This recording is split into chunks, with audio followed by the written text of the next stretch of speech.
મિત્રો કેમ છો? બિઝનેસ વધારવા માટે તમારે કઈ ને કઈ ફંડની જરૂર છે, પણ તમારી પાસે ટાઈમ નથી. આ એવી રીતે તમે કે દુકાન પર બેઠા એપ્લાય કરી શકો છો, પણ તમારા time મત મુજબ એ રીતે પ્રોસેસ કઈ કરવાની છે અને કઈ કાયદા એની વાત કરીશું આ વિડીયોમાં. મિત્રો, વિડીયો સારો લાગે તો શેર અને સબસ્ક્રાઇબ ચેનલને જરૂર કરી લેજો કે જેથી તમને આવી અવનવી માહિતી મળતી રહે. ઘણા લોકો એવા છે કે વિડીયો જોઈ રહે છે, તમને માહિતી પણ ઉપયોગી માહિતી મળી રહી છે, પણ ચેનલને સબસ્ક્રાઇબ નથી કરતા. તમે જ મિસ કરો છો આવી અવનવી માહિતી. આજે જો કંપનીની વાત કરીશ એ છે ઓપન કેપિટલના. ઓપન કેપિટલમાં શું કરવા લોન એપ્લાય કરવી જોઈએ? તો એને ફાયદાની વાત કરું, 3 ફાયદા મેન છે. પહેલું, ઇન્કમ ટેક્સ રિટર્ન વગર લોન આપે છે, મતલબ કે તમારી પાસે ઇન્કમ ટેક્સ રિટર્ન નથી, ભૂલાઈ ગયા છે, તો પણ તમને લોન આપી શકે. બીજું, ઓનલાઈન પ્રોસેસ છે, ડિજિટલ પ્રોસેસ છે, જેથી તમારે કોઈ બ્રાન્ચમાં કે વિઝિટ કરવાની જરૂર નથી. ત્રીજું, આખા ભારતમાંથી ગમે તે તમે કરી શકો છો. આ 3 ફીચરને લીધે ઓપન કેપિટલ વધારે એપ્લિકેબલ છે. તો હવે વાત કરીશું કે ઓપન કેપિટલમાં એપ્લાય કરવા માટે શું શું શરતો છે અને કેટલી લોન માટે કયા કયા વિગતોની જરૂર પડે છે. ત્યારબાદ આપણે વાત કરીશું ફાયદા કયા છે, ત્યારબાદ લોનની પ્રોસેસ જાણીશું. તો આપણે વાત કરીશું લોન એમાઉન્ટ. લોન એમાઉન્ટની વાત કરું ને તો 30 લાખ સુધીની લોન આપે છે, 50 લાખ સુધીની પણ લોન આપે છે. તો આપણે સ્ટેપ વાઇઝ વાત કરીશું. પહેલી વાત, 2 લાખ સુધીની લોન જો તમારે લેવી હોય તો 2 લાખ સુધીની લોનમાં કોઈ પણ પ્રકારની વિઝિટ નથી આવતી. ત્યારબાદ લોન એમાઉન્ટ 7.5 લાખ સુધીની. 7.5 લાખ સુધીની લોનમાં તમારે કરંટ એકાઉન્ટ જરૂરી છે, એ પણ ફર્મના નામનું, પર્સનલ નામનું નહીં. પર્સનલ નામનું જો કરંટ એકાઉન્ટ હશે ને તો તમારી લોન ડિલે અથવા રિજેક્ટ થઈ શકે છે. એવા સમયમાં તમારે સેવિંગ એકાઉન્ટ પર એપ્લાય કરવું પડશે. 7.5 લાખ સુધીની લોન લેવા માટે તમે સેવિંગ એકાઉન્ટ પર લોન લઈ શકો છો. તમારી પાસે કરંટ એકાઉન્ટ નથી તો પણ તમે 7.5 લાખ સુધીની લોન એપ્લાય કરી શકો છો સેવિંગ એકાઉન્ટના સ્ટેટમેન્ટ ઉપર. ત્યારબાદ છે 10 લાખની લોન. 10 લાખ સુધીની લોન લેવા માટે તમારી પાસે કરંટ એકાઉન્ટ હોવું જરૂરી છે. કરંટ એકાઉન્ટ એ પણ ફર્મના નામનું કરંટ એકાઉન્ટ હોવું જોઈએ. પર્સનલ નામનું કરંટ એકાઉન્ટ કન્સિડર નથી કરતું.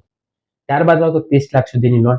30 લાખ સુધીની લોનની વાત કરું તેમાં જીએસટી હોવું જોઈએ તો વધારે સારું છે, અથવા એના સિવાયનું કોઈ પણ બિઝનેસ પ્રૂફ જે 2 વર્ષથી જૂનું હોય તો તમે એપ્લાય કરી શકો છો.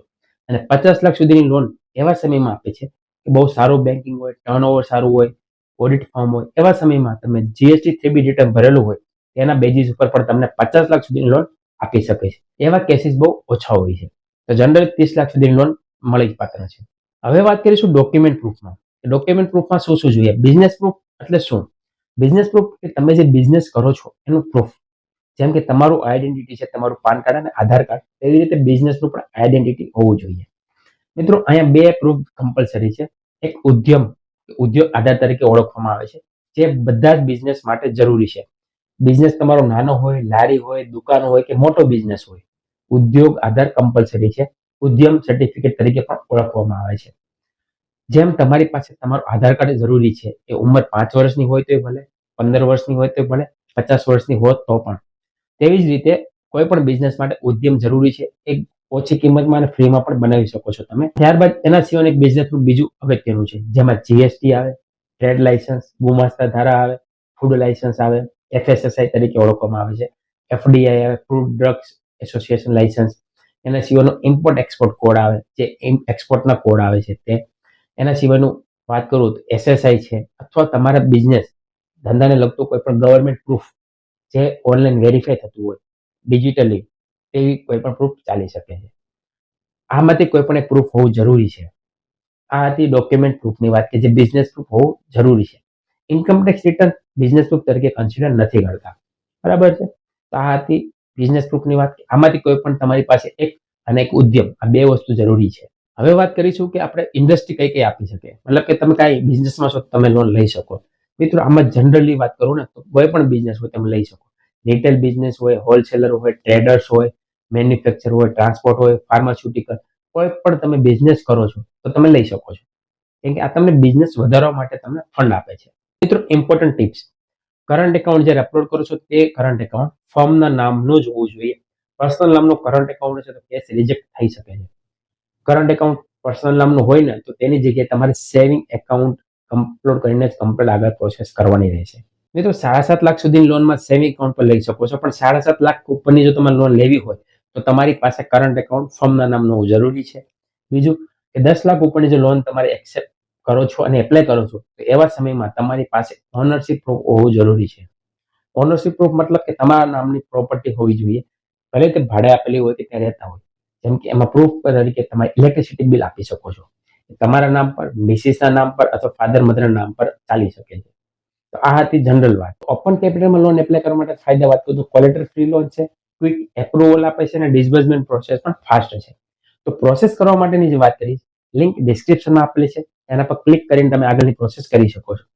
જેવી લિંક ઓપન કરશો ત્યાં તમારે બેઝિક ડિટેલ્સ ફિલ કરવાની છે, નામ, નંબર, ઈમેલ આઈડી, જે ડિટેલ્સ છે તમે ફિલ કરીને સબમિટ કરવાની છે. સબમિટ કરશો એટલે ત્યારબાદ તમારે આવશે પેન વેરીફાઈ. તમારે પાન વેરીફાઈ કરવાનું છે. વેરીફાઈ કરશો એટલે કન્ટિન્યુ કરજો. ત્યારબાદ તમારે બેંક ડિટેલ્સ અપલોડ કરવાની છે. મિત્રો બેંક સ્ટેટમેન્ટ અપલોડ કરવા માટે 3 ઓપ્શન છે, એકાઉન્ટ એગ્રીગેટર, બીજું નેટ બેન્કિંગ અને ત્રીજું બેંક સ્ટેટમેન્ટ. પ્રાયોરિટી કરવું છે કે તમારી પાસે સારી બેંક હોય, એક્સિસ, એચડીએફસી, ફેડરલ બેંક, એવી જો કોઈ બેંકમાં એકાઉન્ટ હોય ને તો તમે ઓટીપી થી કરશો તો થઈ જશે. ઓટીપી એટલા માટે કે તમારા બેક એન્ડની જે સ્ટેટમેન્ટની જરૂર છે એ બેઠું સ્ટેટમેન્ટ એ લોકો લઈ લે છે અને એનાલિસિસ કરી શકશે અને એમાં એપ્રુવલ આવવાના ચાન્સ વધારે છે. બીજી વાત, એ ના હોય તો તમે બીજો ઓપ્શન ચૂઝ કરી શકો છો, નેટ બેંક. નેટ બેંકમાં તમારી પાસે નથી આઈડી પાસવર્ડ તો તમે ત્યાં બીજો ઓપ્શન છે બેંક સ્ટેટમેન્ટ મેન્યુઅલ અપલોડ. ત્યાં તમે બેંક સ્ટેટમેન્ટ અપલોડ કરીને પ્રોસેસ કરી શકો છો. પણ બેંક સ્ટેટમેન્ટ અપલોડ કરશો ને ત્યારે તમારે બેંક સ્ટેટમેન્ટ ઓનલાઈન ડાઉનલોડ કરેલું જ બેંક સ્ટેટમેન્ટ એક્સેપ્ટ કરશે. તમે ડાઉનલોડ કરેલું ફોટા પાડીને જે પીડીએફ બનાવેલો છે તો, અથવા બેંકર પાસેથી જે તમે મેલ મંગાવેલો છે તેવા બેન્કિંગ એક્સેપ્ટ નહીં કરશે. કોઓપરેટિવ બેંકનું સ્ટેટમેન્ટ હશે તો બની શકે કે એક્સેપ્ટ નહીં કરશે. પ્રાઇવેટ કાં તો સરકારી બેંકના સ્ટેટમેન્ટ એક્સેપ્ટ કરશે. ત્યારબાદ ઓપ્શન કરશો એટલે ત્યારે તમારી લોન એલિજિબિલિટી આવશે કે તમારી લોન કેટલી એલિજિબિલિટી છે. જે મેં તમને આગળ એલિજિબિલિટી કીધી એ રીતની એલિજિબિલિટી પ્રમાણે લોન એમાઉન્ટ સેટ કરીને તમારે કન્ટિન્યુ કરવાનું છે. કન્ટિન્યુ કર્યા બાદ તમારે બેઝિક ડિટેલ્સ ફિલ કરવાની છે, તમારા ડોક્યુમેન્ટ અપલોડ કરવાના છે. ત્યારબાદ તમારે બિઝનેસ પ્રૂફ અપલોડ કરવાનું છે, જેમ ઉદ્યમ કમ્પલસરી છે. બીજું એના સિવાયનો જે બિઝનેસ પ્રૂફ હોય તે અપલોડ કરવાનું છે. અપલોડ કરીને સબમિટ કરવાનું છે. સબમિટ કરશો ને ત્યારબાદ તમારે ઈસીએસ મેનેજ કરવા માટે તમારે બેંકની ડિટેલ્સ નાખવાની છે. બેંક ડિટેલ નાખ્યા બાદ કન્ટિન્યુ કરશો, એ મેનેજ કરવાનું છે. મતલબ તમારે જે બેંકમાંથી હપ્તા કપાવવાના છે તે બેંક ડિટેલ્સ, જનરલી તમે જે બેંક સ્ટેટમેન્ટ અપલોડ કરેલું છે ને એ જ બેંક સ્ટેટમેન્ટ ડિટેલ્સ રાખવાની છે. કન્ટિન્યુ કરીને તમારે ડેબિટ કાર્ડ અથવા નેટ બેન્કિંગથી તમારે ઈસીએસ મેન્ડેટ કમ્પ્લીટ કરવાનું છે.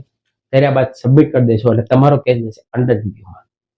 અંડર રિવ્યુમાં કેસ ગયા બાદ ઓપન કેપિટલની ટીમ વેરીફાઈ કરશે. ત્યારબાદ તમને કોલ પર પણ ગાઈડ કરશે. કમ્પ્લીટ ડોક્યુમેન્ટ હશે તો ક્રેડિટમાં કેસ જઈને તમારી એનાલિસિસ થઈને ફાઇનલ એમાઉન્ટનું એપ્રુવલ આવશે. એપ્રુવલ પણ તમે ડિજિટલ આવશે, ઈમેલ પર સેન્કશન લેટર આવશે, એગ્રીમેન્ટ આવશે. તે પણ તમારે ડિજિટલ પ્રોસેસથી ઓટીપીથી કરવાનો છે અને બિઝનેસ થઈ જશે. છતાં જો તમને ક્વેરી આવતી હોય એપ્રુવલ આવ્યા પછી અથવા લોન એપ્રુવ થઈ ગઈ છે, તમને ઈમેલ આવેલો છે, તમને પ્રોસેસ ખબર નથી, એવા કેસીસમાં તમે અમને વોટ્સઅપ કરી શકો છો અથવા જે ઈમેલ આઈડી છે તેના પર તમે ઈમેલ ફોરવર્ડ કરી શકો છો, જેની આધારે અમે તમને માહિતી આપી શકીએ. અમારું જે ઈમેલ આઈડી છે તે ડિસ્ક્રિપ્શનમાં આપેલું છે, ત્યાંથી તમે મેલ પર ફોરવર્ડ કરી શકો છો. તો આ હતી જનરલ ઓપન કેપિટલ માટે. એના સિવાયની પણ ઘણી એવી કંપની છે જે તમને નોર્મલ બેન્કિંગ ઉપર પણ લોન આપી શકે છે. એના માટે જો તમારે માહિતી જાણવી હોય તો ચેનલને ફોલો જરૂર કરી લેજો. લિંક હું ડિસ્ક્રિપ્શનમાં આપી દઈશ, જ્યાંથી તમે એપ્લાય કરી શકો છો. તો મિત્રો કેવી લાગી માહિતી જરૂરથી જણાવજો અને સારું લાગ્યું હોય તો શેર જરૂરથી કરજો. લાઈક એક જરૂર કરી દેજો કે જેથી અમને મોટિવેશન મળે કે આવી અવનવી માહિતી તમને જરૂર છે. તો મળીએ નવા વિડીયોમાં નવા ટોપિક સાથે. ત્યાં સુધી ધન્યવાદ. જય હિન્દ, જય ભારત.